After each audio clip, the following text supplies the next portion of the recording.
I'm offended every day. For example, the British newspapers every day offend me with their laziness, their nastiness, and their inaccuracy.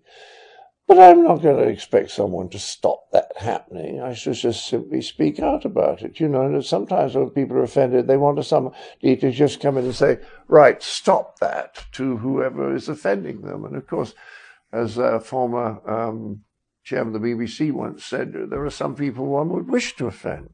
And I think there's truth in that too. So the idea that you have to be protected from any kind of uncomfortable emotion is one I absolutely do not subscribe to. And a fellow that I helped write to books about psychology and psychiatry, he was a renowned psychiatrist in London called Robin Skinner, said something very interesting to me. He said, if people can't control their own emotions, then they have to start trying to control other people's behavior.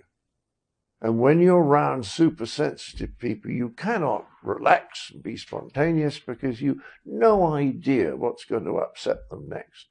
And that's why I've been warned recently, don't go to most university campuses, because the political correctness has been taken from being a good idea, which is let's not be mean, particularly to people who are not able to look after themselves very well. That's a good idea, to the point where any kind of criticism of any individual or group can be labeled cruel.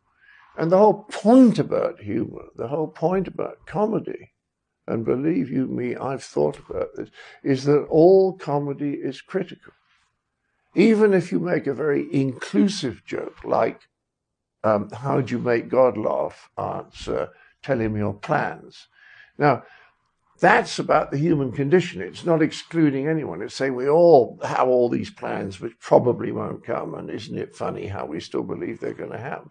So that's a very inclusive joke. It's still critical.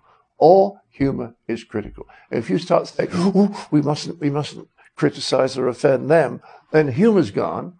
With humor goes a sense of proportion. And then as far as I'm concerned, you're living in 1984.